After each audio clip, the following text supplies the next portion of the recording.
हमारे चैनल को सब्सक्राइब करें और बेल आइकन दबाएं। नमस्कार, आदाब। मैं अनूप सोनी क्राइम पेट्रोल सतर्क के ब्लैक हेडलाइंस अध्याय के आज के एपिसोड में आप सबका स्वागत करता हूं। पता नहीं ऊपर वाले ने किस मिट्टी से बनाया मुझे। लड़की देखते ही आउट ऑफ कंट्रोल हो जाता हूं।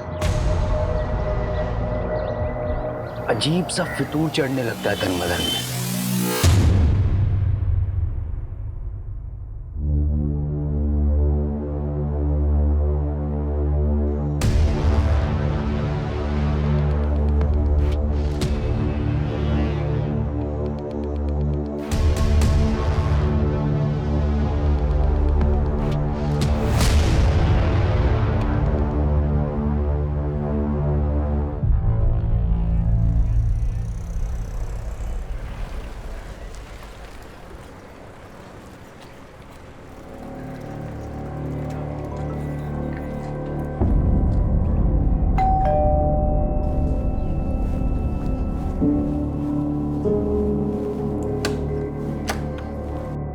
आ गई बेटा।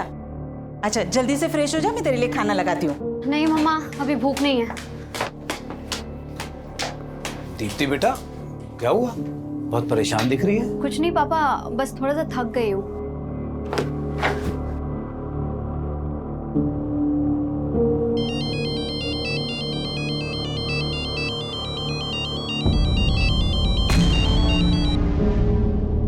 हेलो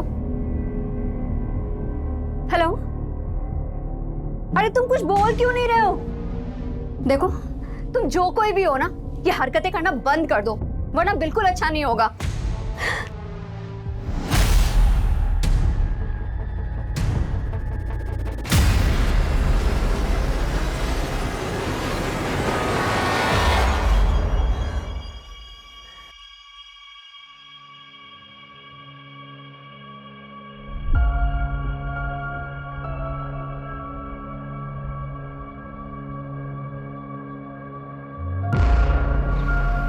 सरफराज, यहाँ क्यों खड़े?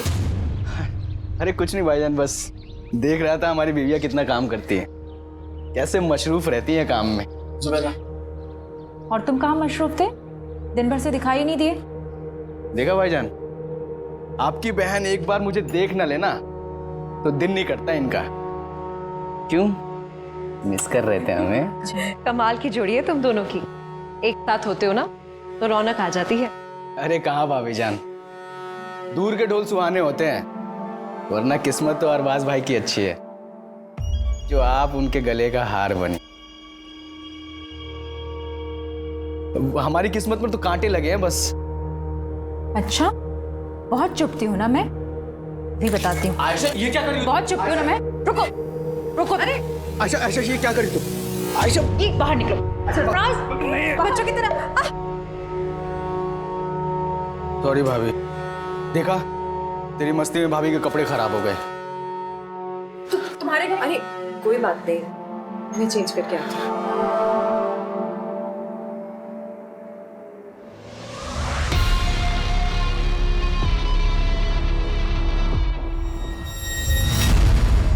हाँ मम्मी, हाँ बस ऑफिस से निकल गई हूँ। ध्यान से आना। मम्मी आप ज्यादा टेंशन मत लीजिए। अच्छा मम्मी एक बात बताना, वो राजन मेरा लैपटॉप रिपेयर करके दे गया? नहीं, तेरा लैपटॉप तो नहीं आया। अरे कितना बड़ा झूठा है, मुझसे तो कह रहा था दोपहर तक रिपेयर करके घर पहुंचा दूंगा। चलो मैं जाके देखती हूँ। भैया, समता नगर। हाँ।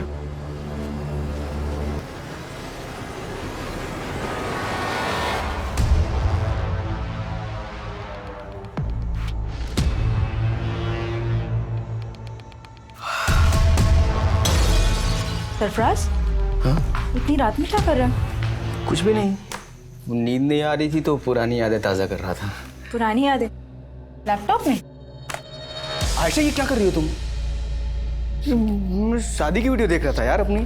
आज तो हमारी शादी की वीडियो देख रहे थे ना, मैं भी देखती हूँ। तुम बिल्कुल ही पीछे पड़ जाती हो।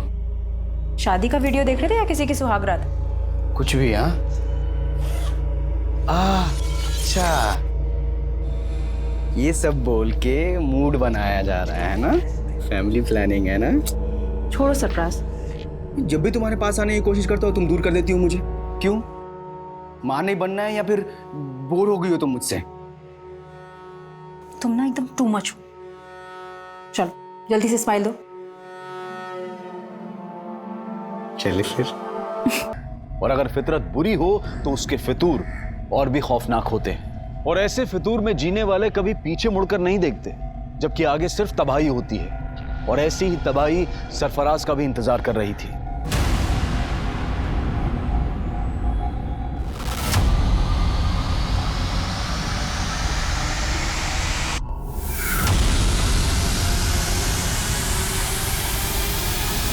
लेकिन वो फितूर नहीं मरा था जो इंसानी दिमाग से सोचने समझने की ताकत छीन लेता है। मरने वाला सरफराज भले ही बदनाम था, लेकिन मारने वाला एक अरसे तक गुमनाम था। ये एक ऐसा मर्डर केस था जिसको हेडलाइन तब मिली जब एक और इंसानी फितूर गुनाह के पांव पसार रहा था।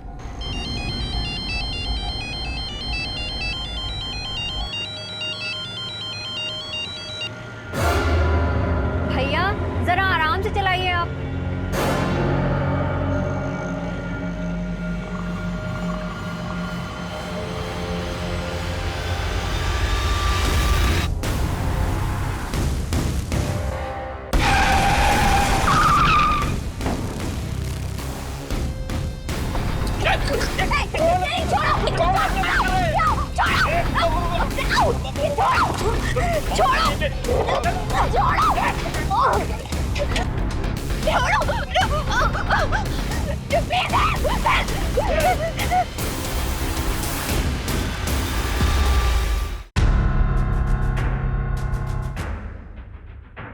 कुछ पता चला दीप्ति का? नहीं, वो राजन की दुकान पर अपना लैपटॉप लेने नहीं पहुंची और उसके ऑफिस वालों से भी कुछ पता नहीं चल रहा।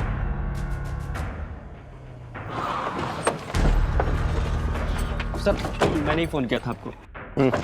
यहीं से अगवा करके ले गए सर। मैं उन्हें यहीं समता नगर लेकर जा रहा था, इतने में वहीं से 2 लड़के आए और उठा कर ले गए सर।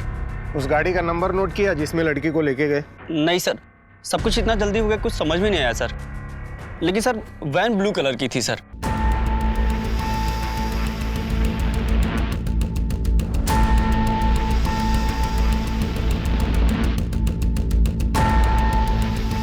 दीप्ति किडनैपिंग केस देखते ही देखते इतना बड़ा बन गया था कि केस तुरंत क्राइम ब्रांच को सौंप दिया गया।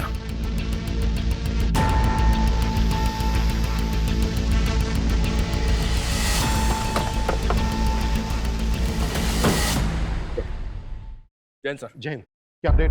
सर बोरीवली कॉम्प्लेक्स से किडनैपिंग स्पॉट तक उस ऑटो का ट्रेल चेक किया।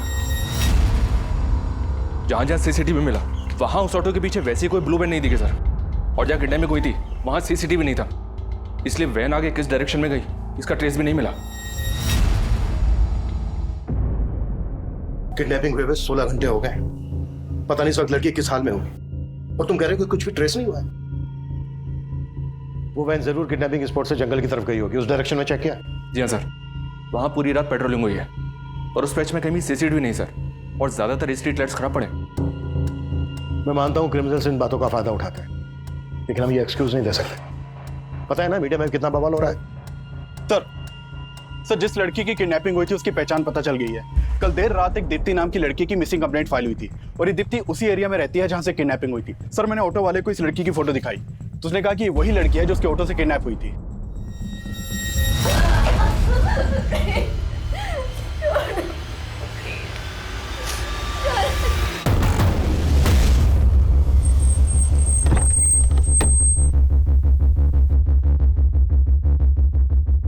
अरे लेकिन कुछ तो पता कीजिए, 2 दिन हो गए उससे गायब हुए हुए। आप मैं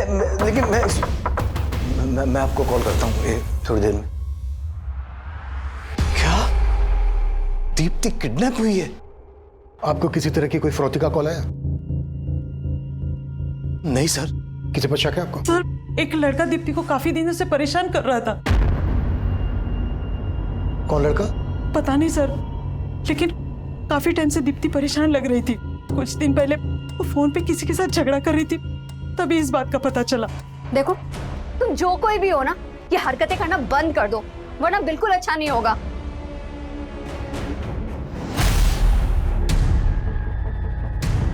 क्या बात है बेटा, किससे बात कर रही थी? मालूम नहीं मम्मा कौन है, आए दिन मुझे ब्लैंक कॉल करता रहता है। और आजकल तो मेरा पीछा करना भी शुरू कर दिया है। और मामा आज तो उसने हद ही कर दी, मतलब इतना सब कुछ दीप्ति के साथ हो रहा था तो आप लोगों ने पुलिस कंप्लेन क्यों नहीं की? यही गलती हो गई सर, पता नहीं था कि दीप्ति के साथ। प्लीज सर, प्लीज उसका पता कीजिए सर। देखिए हम पूरी कोशिश कर रहे हैं, ये काम है हमारा। आप लोगों ने कल दीप्ति को आखिरी बार कब देखा था? जी कल सुबह जब ऑफिस जा रही थी। कहाँ ऑफिस है दीप्ति का? जी बोरीवली में एबल कंप्यूटर्स नाम की कंपनी है, वहीं पर सेल्स एग्जीक्यूटिव है। ऑफिस से निकलते वक्त उसने अपनी मम्मी को फोन भी किया था। अच्छा मम्मी एक बात बताना, वो राजन मेरा लैपटॉप रिपेयर करके दे गया? नहीं, तेरा लैपटॉप तो नहीं आया। अरे कितना बड़ा झूठा है, मुझसे तो कह रहा था दोपहर तक रिपेयर करके घर पहुंचा दूंगा। चलो मैं जाके देखती हूँ। दीप्ति रात को 9 बजे तक घर ही नहीं पहुंची, फिर उसका फोन भी बंद आने लगा। मैं राजन की दुकान पर गया पूछने के लिए तो वो कहने लगा कि दीप्ति वहां भी नहीं पहुंची। ये राजन की शॉप कहाँ है? हाँ सर, दीप्ति मैडम मेरी पुरानी कस्टमर है, उन्होंने अपना लैपटॉप ठीक करने के लिए मुझे दिया था। राजन भाई, अरे ये लैपटॉप चेक कर लेना, आजकल बहुत हैंग कर रहा है और इसमें वाईफाई का सिग्नल भी नहीं शो करता है। अरे मैडम 2 मिनट में चेक करके बताता हूँ प्रॉब्लम क्या है। आप बैठो बैठो ओए, इधर मैडम के लिए कोल्ड ड्रिंक लेके आ जल्दी। नहीं राजन भाई, मुझे ना बहुत लेट हो रहा है, आप इसको सही करा के ना घर पहुंचा देना बस। आप इसे भी रखो और पहुंचा देना आप, ठीक है? अरे मैडम 2 मिनट में देख। कल शाम 7 साढ़े 7 बजे उनका फोन भी आया था मुझे।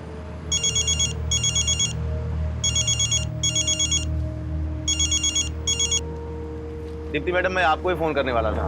राजन भाई, लैपटॉप रिपेयर हुआ या नहीं हुआ? हाँ बिल्कुल रिपेयर हो गया है, लेकिन मैं पहुंचा नहीं पाया। आप दुकान पे आके ले जा सकती हैं?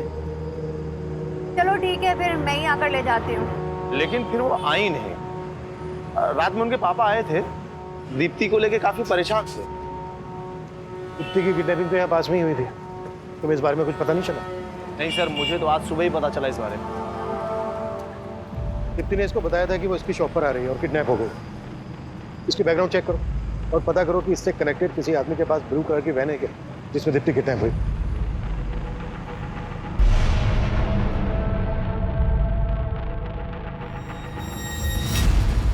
दीप्ति के पेरेंट्स ने बताया था कि कोई लड़का दीप्ति को ब्लैंक कॉल करता है, स्टॉक करता है। दीप्ति के कॉल रिकॉर्ड से स्टडी करो और जहां जहां दीप्ति का आना जाना था वहां सीसीटीवी फुटेज चेक करो। ये लड़का दीप्ति के ऑफिस, गली, मोहल्ले कहीं से भी कनेक्टेड हो सकता है। अरे भाई साहब कमाल करते हैं आप भी। इतना सब कुछ हो गया, आपने बताया भी नहीं क्योंकि लड़का दीप्ति को परेशान कर रहा था। अब इतने गैर और इतने पराये हो गए हैं हम। बस जय, अभी ये सब बात करने की हालत में नहीं है हम लोग। अरे भाई साहब हम समझ सकते हैं, लेकिन हम ऐसे हाथ पे हाथ रख के नहीं बैठ सकते। भाई साहब कुछ तो बताइए आप, ताकि हम जाके दीप्ति के बारे में कुछ तो मालूम करें, उसे ढूंढे जाके कम से कम।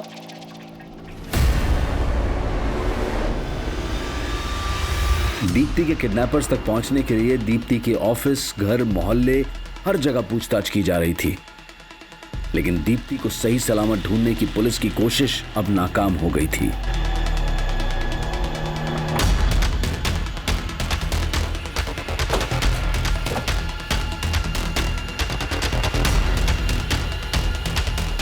हटो हटो।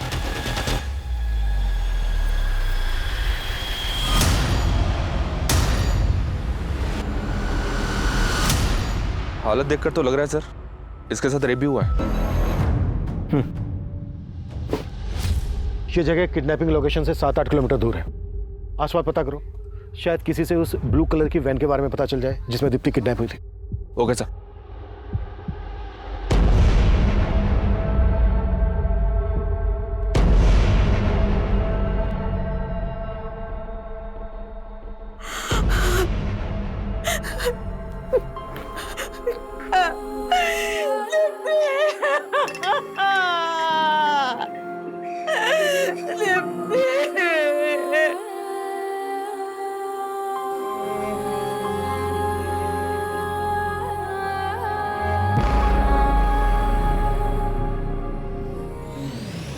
इस लड़के को जानते हैं आप लोग? नहीं सर, क्या इसी लड़के ने? संकेत नाम है इसका। इसका नंबर हमें दीप्ति के कॉल रिकॉर्ड्स में मिला। इनफैक्ट ये अपने 2 अलग-अलग नंबर से दीप्ति को कॉल करता था। सर एक मिनट, मैंने इस लड़के को ही देखा है।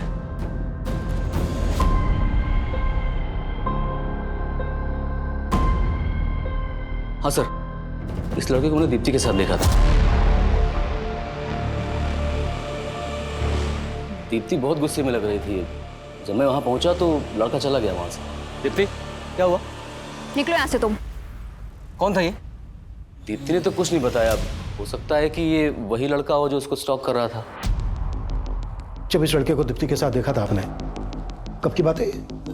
काफी समय पहले थे। कहाँ देखा था? दीप्ति के ऑफिस के बाहर।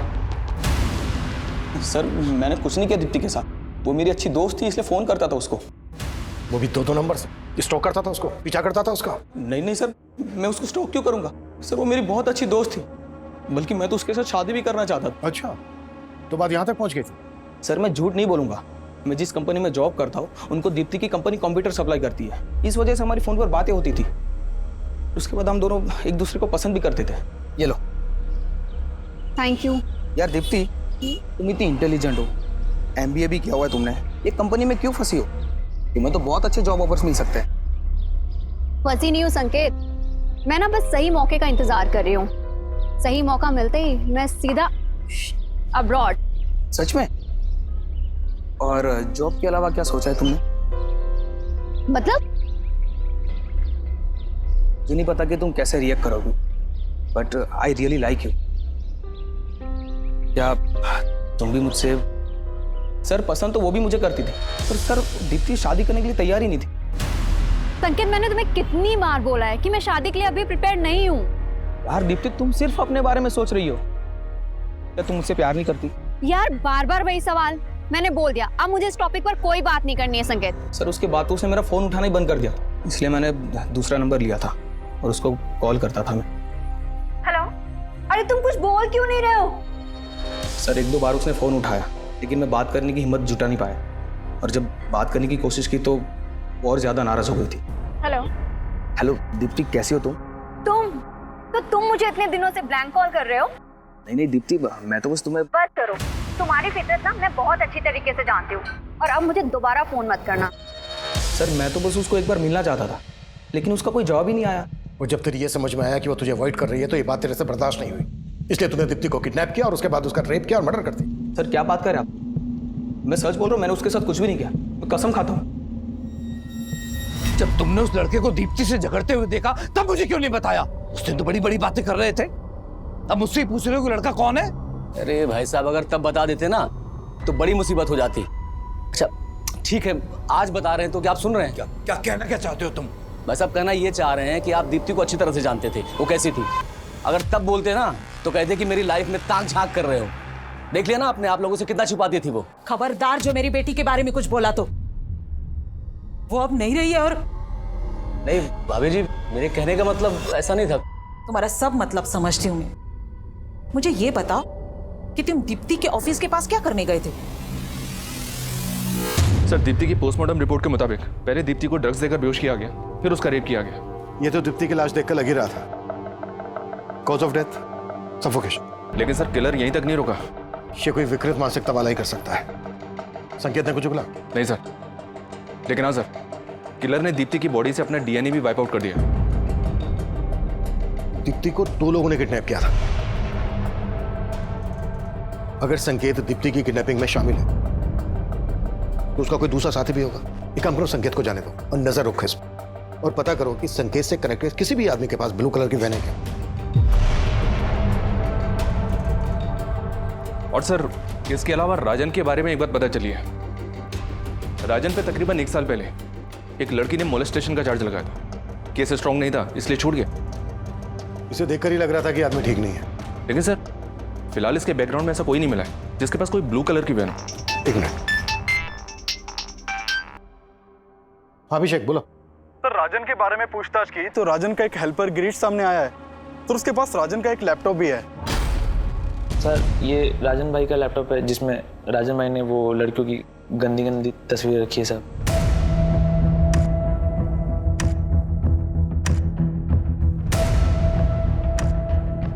ये लैपटॉप तुम्हारे पास कैसे आया? साहब वो राजन भाई क्या, मैं बहुत सालों से काम करता था साहब, और पिछले 3-4 महीने की पगार वो मेरी लटका के रख रहे थे, और जब मांगने गया तो सब धक्का मार के बाहर निकाल दे रहे थे साहब। नहीं देता पगार, चल निकल यहाँ से, चल निकल। तो गुस्से में आके मैं लैपटॉप उठा के भाग गया साहब। ये लैपटॉप में जो लड़कियां कौन है ये? सर वो मालूम नहीं सर मुझे।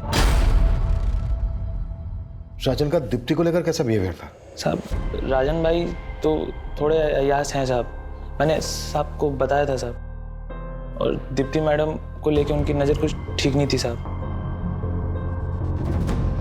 ठीक है, जाओ तुम। Thank you sir, thank you.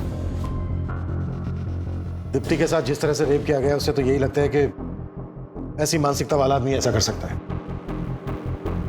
Check करो, हो सकता है इसमें दीप्ति के भी फोटोग्राफ्स हो, और राजन को लेके आओ। सर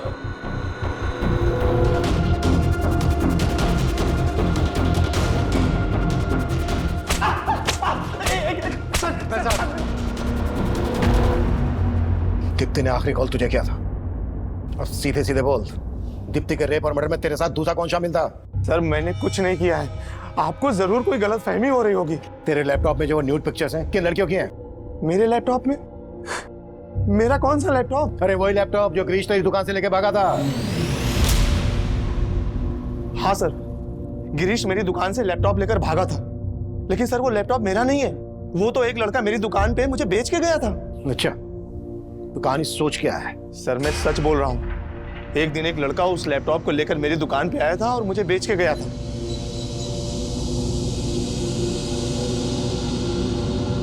₹2000 मिलेंगे इसके? ठीक है, दो जल्दी।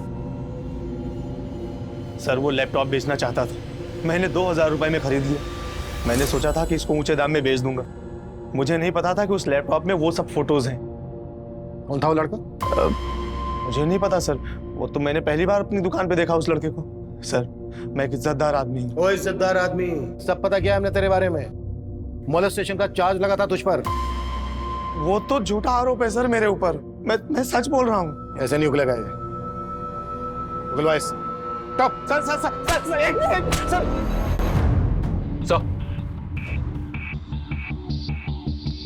सर मैंने लैपटॉप चेक किया, पर इसमें दीप्ति की कोई फोटो नहीं मिली। हो सकता है दीप्ति की फोटोग्राफ इसे डिलीट कर दी गई है। इसका डिलीटेड डेटा रिट्रीव करो। Okay sir. और एक बात सर, ये सारी फोटोज मॉफ्ड हैं। मॉफ्ड? जी सर। यानी न्यूड पिक्चर्स के ऊपर दूसरी लड़कियों के फेसेस लगाए गए। Right sir. और एक बात सर, मैं जब लैपटॉप चेक कर रहा था तो मुझे सरफराज नाम का एक फोल्डर मिला सर, जिसमें इस लड़के के कई फोटोज हैं। ये देखिए, लैपटॉप से ज्यादा कुछ तो पता नहीं चला सर, लेकिन जब मैंने लैपटॉप के सीरियल नंबर से इसके बायर का पता किया तो पता चला कि कुरला के रहने वाले सरफराज ने लैपटॉप खरीदा है सर। और ये देखिए सर, लैपटॉप पे भी एस लगा है। हो सकता है सर लैपटॉप खरीदने वाला सरफराज और फोल्डर के अंदर जिसके फोटो हैं वो सरफराज, ये दोनों एक ही हैं।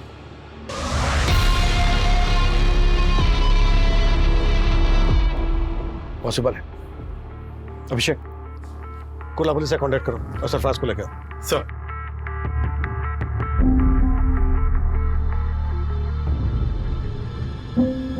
आयशा चलो घर में गरम चाय। सॉरी।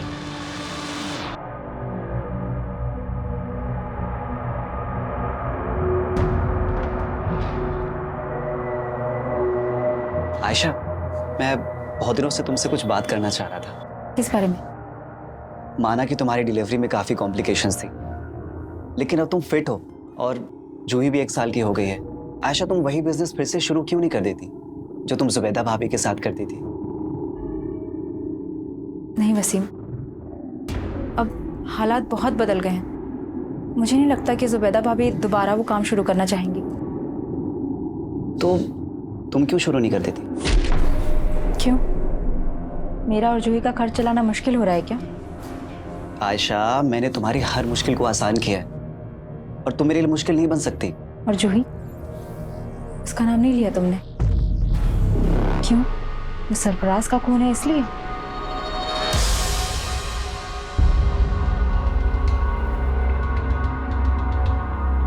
जिस लड़के ने तुझे लैपटॉप बेचा, ये वो? नहीं सर, ये वो नहीं है। स्केच बनवा सकता है उसका?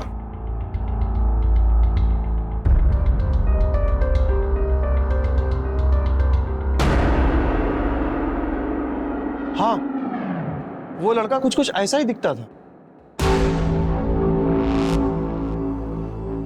₹2000 मिलेंगे इसके? ठीक है, दो। दीप्ति का जहां जहां आना जाना था वहां की मैंने सीसीटीवी फुटेज चेक करने के लिए बोला था, क्या अपडेट है उसका? सर हमने दीप्ति के फोन के लोकेशन के हिसाब से ऐसे कई एरियाज की फुटेज निकलवाई है, लेकिन सर फुटेज काफी ज्यादा है। फुटेज ज्यादा है तो ज्यादा आदमी लगाओ चेक करने के लिए। फुटेज में जहां जहां दीप्ति स्पॉट हुई है वहां पर उसको स्टॉक करने वाला भी हो सकता है, और वो संकेत, राजन, सरफराज कोई भी हो सकता है, या फिर ये स्केच वाला भी हो सकता है, जिसका पता लगाना है हमें। जी सर। दीप्ति की हत्या हुए अब 10 दिन बीत चुके थे, लेकिन दीप्ति के हत्यारे की तलाश में अब पुलिस को सरफराज से जुड़े ऐसे राज पता चलने वाले थे जो इस केस को और भी उलझा देने वाले थे। सर मैंने कुर्ला पुलिस से कांटेक्ट किया तो मालूम चला कि सरफराज पिछले 1.5 साल से लापता है। लापता है?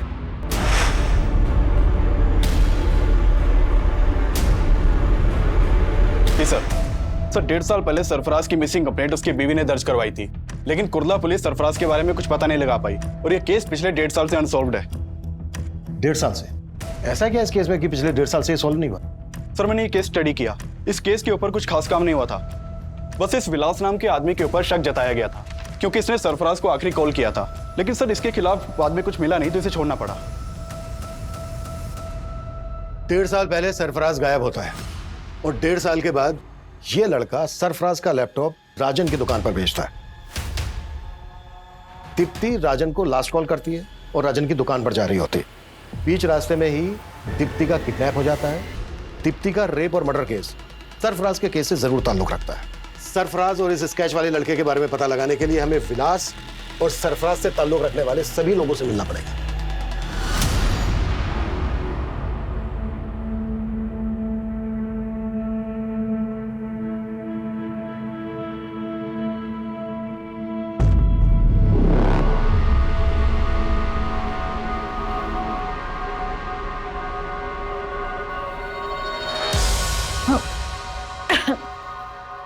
क्या हुआ ऐशा?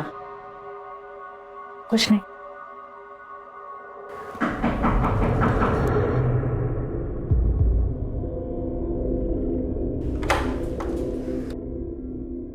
जी आयशा। जी हाँ। मैं inspector Abhimanyu Jindal, crime branch. हमें आपके पति सरफराज के बारे में आपसे कुछ बात करनी है। सरफराज? पूरे 1.5 साल बाद सरफराज के बारे में? पूछिए, क्या पूछना है? हमें आपके पति सरफराज का लैपटॉप मिला है। सरफराज का लैपटॉप? कहाँ? और सरफराज? ढूंढ रहे हैं उसे। दरअसल सरफराज का लैपटॉप दहीसर में दुकान पर बेचा गया और जिसने बेचा तो ये लड़का है। आप जानती हैं इसको? नहीं। सरफराज के लैपटॉप में हमें कुछ लड़कियों के फोटोग्राफ्स मिले हैं। उनके फेसेस कुछ न्यूड पिक्चर्स के साथ मॉर्फ किए गए। दहीसर के जिस एरिया में सरफराज का लैपटॉप बेचा गया, रिसेंटली उसी एरिया में दीप्ति नाम की लड़की का रेप और मर्डर किया गया। जानती हैं आप दीप्ति को? कभी आपने देखा था सरफराज के साथ इसे?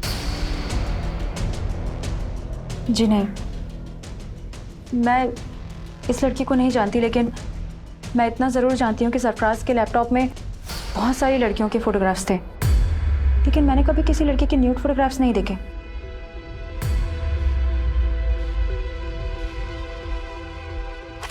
वो यही थी लड़कियां?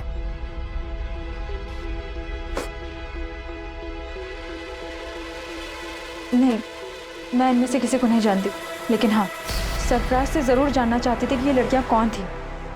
कौन है ये लड़कियां? और इनके फोटोग्राफ्स तुम्हारे लैपटॉप में क्या कर रहे हैं सरफराज? अच्छा, इसीलिए तुम उस दिन अपना लैपटॉप मुझे नहीं दे रहे थे, है ना? चुप क्यों हो? बोलो सरफराज। मेरा पास्ट। तुमसे शादी करने से पहले ये सारी लड़कियां मेरी लाइफ में आई थी एक एक करके, और मैं सबसे प्यार करता था। फिर मुझसे शादी क्यों की? क्योंकि मैं इन सबके प्यार में नाकाम हो चुका था। मैं नहीं चाहता कि हमारा रिश्ता नाकाम हो। इतना सब जानते हुए भी मैंने सरफराज को माफ कर दी, लेकिन वो भरोसे के लायक ही नहीं था। एक दिन वही हमें छोड़कर चला गया। लेकिन सरफराज की मिसिंग कंप्लेंट लिखवाते वक्त ये बातें तो आपने बताई नहीं थी। क्योंकि मुझे उम्मीद थी कि एक दिन वो लौटकर जरूर आएगा।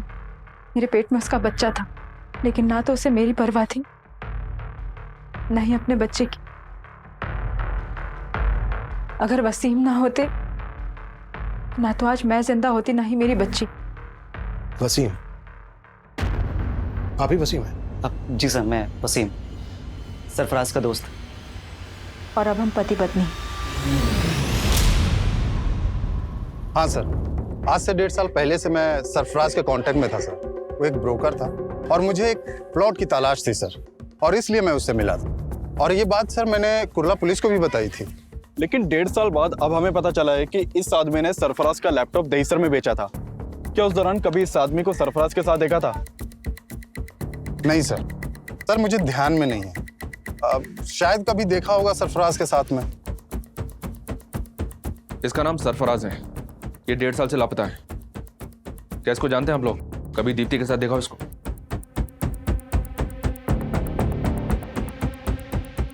और इसको? जी नहीं सर। तो क्या इन दोनों ने? ऐसा शक है हमें।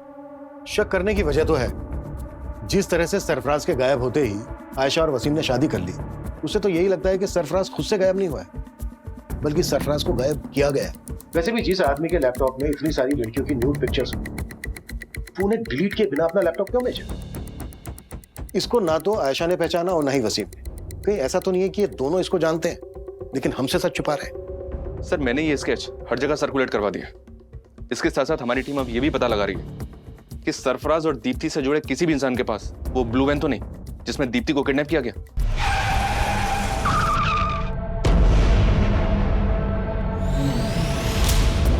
सरफराज के लैपटॉप में जितनी भी लड़कियों के फोटोग्राफ्स हैं, हमें उन सबकी पहचान पता करनी होगी। आशा का कहना है कि इन सभी लड़कियों के साथ सरफराज का अफेयर था। अगर ये सच है तो पॉसिबल है दीप्ति भी सरफराज का पास्ट। लैपटॉप का डिलीटेड डेटा रिट्रीव हुआ? फिलहाल तो नहीं सर, जल्दी हो जाएगा।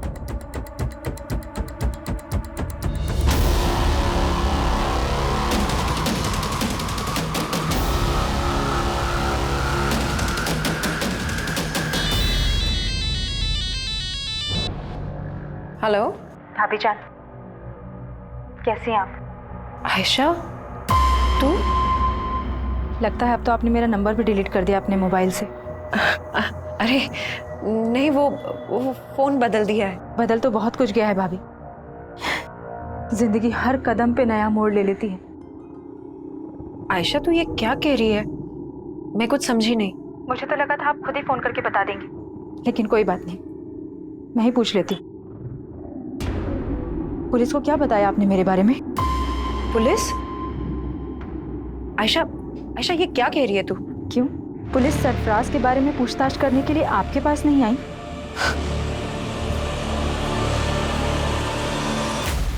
सर हमने दीप्ति के ऑफिस के बाहर की पिछले 2 महीने की कई सीसीटीवी फुटेज चेक की। उनमें से कई फुटेज में दीप्ति संकेत के साथ दिखाई दे रही है, लेकिन सर फुटेज में संकेत दीप्ति को स्टॉक करता हुआ नहीं दिखाई दे रहा है। लेकिन दीप्ति को लगता था कि कोई लड़का उसको स्टॉक करता था, पीछा करता था उसको। बाकी की फुटेज भी चेक करो। जी सर। और एक बात है सर, दीप्ति की हत्या से 2 दिन पहले उसका चाचा उसके ऑफिस के बाहर देखा गया था। मैंने और चेक किया तो पता चला कि दीप्ति का चाचा अक्सर दीप्ति के ऑफिस वाले एरिया में जाया करता था। इसके खिलाफ मिला कुछ? अनमेरिड, जॉबलेस, फ्रस्ट्रेटेड आदमी है सर। शराब की भी लत है। कुछ साल पहले तक दीप्ति के पेरेंट्स के साथ ही रहता था। दीप्ति के फादर इसकी आदतों से परेशान थे, इसलिए इसे अलग कर दिया। जयेश घर में अपना हिस्सा मांग रहा था सर, और दीप्ति घर बेचने के खिलाफ थी। हाँ सर, ये बात सही है कि जयेश चाहता था कि मैं घर बेच दूं और उसे उसका हिस्सा दे दूं। लेकिन दीप्ति ये नहीं चाहती थी कि ये घर में गए। चाचा, आप किस मुंह से अपना हक मांग रहे हैं?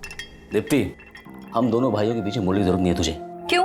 क्यों ना बोलूं? आप भूल गए जब आपको बिजनेस करना था आपने 10 लाख रुपए का लोन लिया था और आपका बिजनेस तो ठप हो गया। उसकी किस्तें किसने चुकाई? मैंने और पापा ने। तू हद से ज्यादा नहीं बोल रही है? हाँ? क्यों?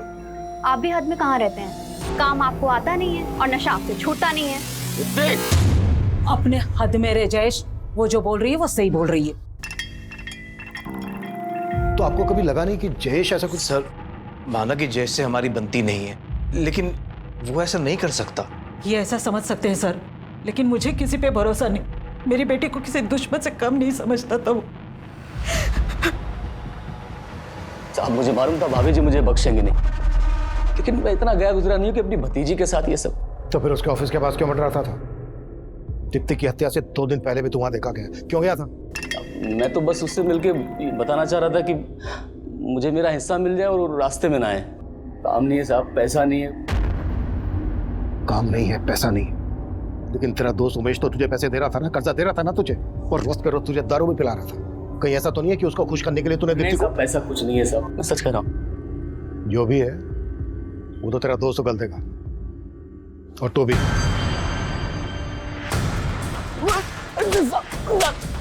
मैंने कुछ नहीं किया था सर। इस लैपटॉप का डिलीटेड डाटा रिट्रीव कर लिया गया है सर। इसमें दीप्ति के फोटोज नहीं मिले।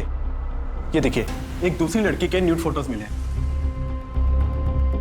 मतलब इस लड़की के फोटोग्राफ्स मॉर्फ नहीं किए गए?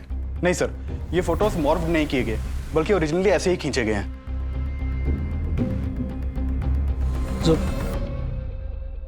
जुबैदा, क्या सोच रही? आपने हमेशा अपनी बहन के बारे में सोचा, कभी उसकी जिंदगी दागदार नहीं होने दी, लेकिन मुझ पर लगा ये दाग मुझे हमेशा परेशान करता रहेगा।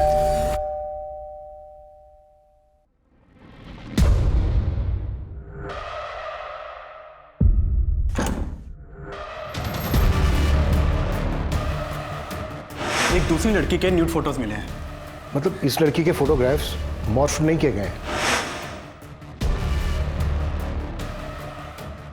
आप कुछ बोल क्यों नहीं रही हैं? सरफराज के लैपटॉप में आपके ये फोटो होने की कोई तो वजह होगी। वजह थी, सरफराज अय्याज था, गलती हमारी भी थी। मैंने बिना जाने बिना परखे अपनी बहन की शादी उसके साथ करवा दी, और उसके बाद उसको पड़ोस में ही घर दिलवा दिया। फिर वो मेरी बीवी पे ही ताक झांक करने लगा।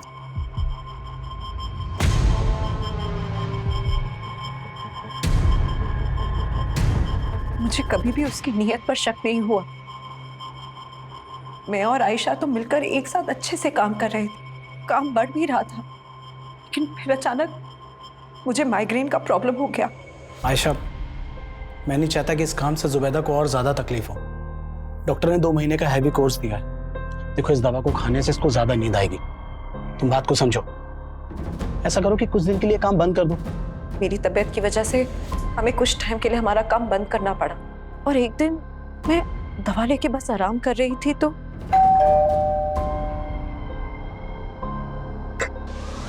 हाय भाभी। क्या हुआ? आपकी तबीयत ठीक नहीं है?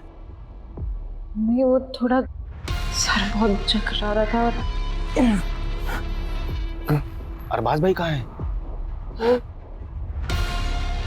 अगर आपकी तबीयत इतनी खराब थी तो मुझे बताना चाहिए था। मैं दवा के नशे में थी, और फिर अचानक न जाने कैसे मेरी आंख लग गई।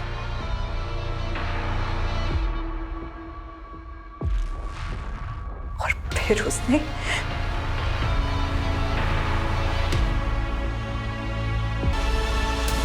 फिर अरबाज घर वापस आए तो मैंने उन्हें सब कुछ बता दी।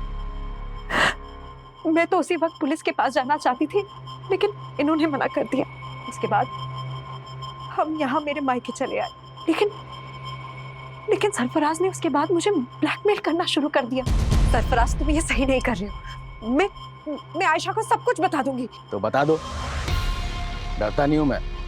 सरफराज, सरफराज, क्यों तू मेरी बहन और मेरी बीवी की जिंदगी बर्बाद कर रहा है? ठीक है, आप जैसा बोल रहे हो मैं वैसा ही करूंगा। बस एक रात के लिए जुबैदा को मेरे साथ छोड़ दो। चिल्ला मत। अगर मेरी बात नहीं मानी तो जुबैदा की फोटो इंटरनेट पे अपलोड कर दूंगा। सर, उसने नाक में दम कर दिया था, इसीलिए तुमने उसे अपने रास्ते से हटा दिया? नहीं, इसकी मदद से? नहीं सर, हम इसे नहीं जानते सर। जुबैदा और अरबाज सस्पेक्ट नजर आ रहे थे, लेकिन सरफराज के साथ क्या हुआ होगा इसको लेकर पुलिस नतीजे तक नहीं पहुंच पा रही थी, और उन्हें उस आदमी की तलाश थी जिसने सरफराज का लैपटॉप राजन को बेचा था। वहीं जुबैदा के अलावा सरफराज के लैपटॉप में कई लड़कियों के आपत्तिजनक फोटो थे, और पुलिस एक एक करके हर लड़की को आइडेंटिफाई कर रही थी, लेकिन उनमें से ज्यादातर लड़कियों का कहना था कि वो सरफराज को ठीक से जानती तक नहीं थी। पुलिस के मन में बार बार ये सवाल उठ रहा था कि 1.5 साल पुराना वो केस। सर, हमने इस फुटेज को क्लोजली एग्जामिन किया तो ये देखा, 1-2 जगह और ये दीप्ति के पीछे जाता हुआ देखा। शर्मा, पता करो इसके साथ दूसरा और कौन था। जी सर। सर, मैंने कुछ नहीं किया था। सर, मैंने क्या किया सर? सर, पता चल गया है हमें, तू ही दीप्ति को स्टॉक करता था, पीछा करता था उसका। और हमने तेरे उस मैकेनिक दोस्त नरेश के बारे में भी पता लगा लिया, जिसके गैरेज की ब्लू कलर की वैन में तुम दोनों ने मिलकर दीप्ति को किडनैप किया। तेरे उस मैकेनिक दोस्त ने सब कुछ उगल दिया है। बेहतर यही होगा कि तू भी उगलते। सर, राजन भाई नहीं है क्या? राजन भाई तो बाहर है। अच्छा, मेरा हार्ड ड्राइव ठीक हो गया? हाँ वो हो गया ठीक मैडम। दो अच्छी लगती थी दीप्ति मुझे। दिन रात उसका चेहरा मेरे मन में घूमता रहता था, छूना चाहता था मैं उसको। पागल हो गया था मैं, पागल। आप दुकान पे आके ले जा सकती हैं। अपने दोस्त का प्लान बना के उठा लिया उसको।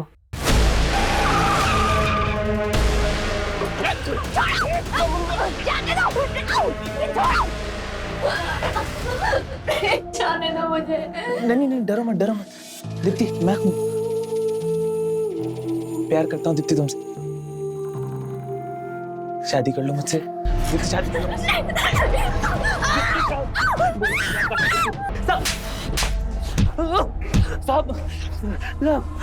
मरते तब तक तू उसका रेप करता रहा और मरने के बाद भी बोलता है प्यार करता था। कुत्ता साले, और इतना कुत्तों की इसकी चीखें पुलिस स्टेशन के 1 किलोमीटर दूर तक सुनाई देनी चाहिए। दीप्ति एक ऐसे गुनाह का शिकार हुई थी जिसको लेकर हम आए दिन आक्रोश से भर उठते हैं, पर कुछ कहते नहीं, कुछ करते नहीं। और आज ये बेबसी हम सब महसूस कर रहे हैं, लेकिन इसकी कोई रोकथाम नजर नहीं आ रही। दीप्ति रेप और मर्डर केस पुलिस सॉल्व कर चुकी थी, लेकिन सरफराज मर्डर केस अब भी बिना नतीजे के था।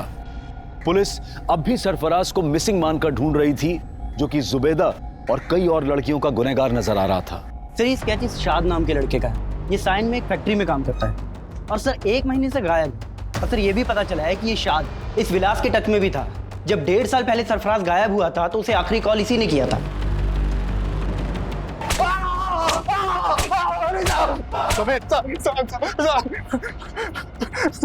साहब मेरा दोस्त था साहब, और वो लैपटॉप मेरे स्टोर रूम में रखा हुआ था साहब। बिना पूछे मुझसे उठा के ले गया और उसे भेज दिया साहब। तो शाद इस वक्त कहाँ है? आपने उसका स्केच दिखाया था ना, मैं डर गया था साहब, मैंने उसे गांव भेज दिया। तो तूने और शाद ने मिलकर सरफराज को गायब किया था? नहीं साहब, शाद ने कुछ नहीं किया साहब। तो फिर कौन मिला हुआ था तेरे साथ?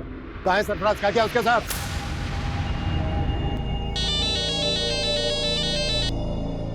हेलो विलास भाव, अरे बताओ क्या खिदमत करूं आपकी।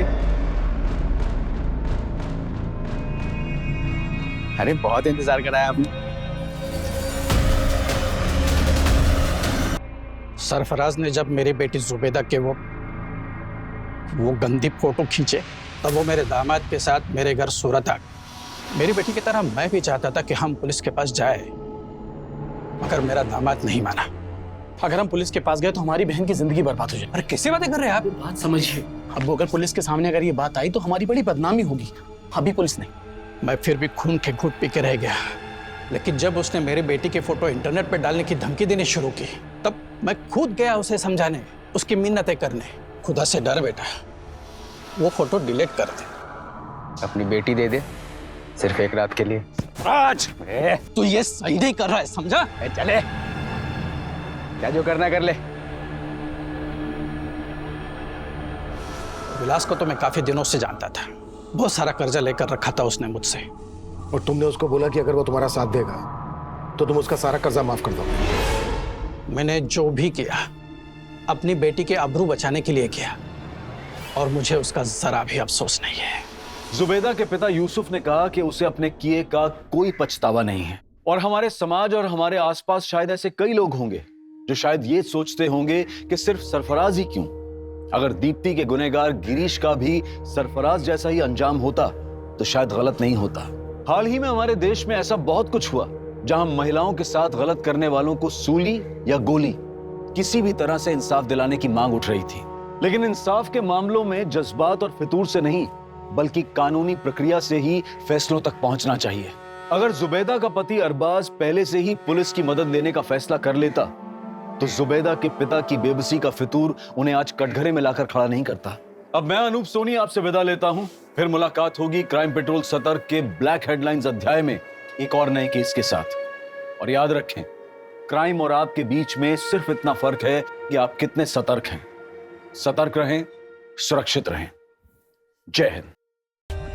For more updates, subscribe to our channel, Click the show links and enjoy watching the videos.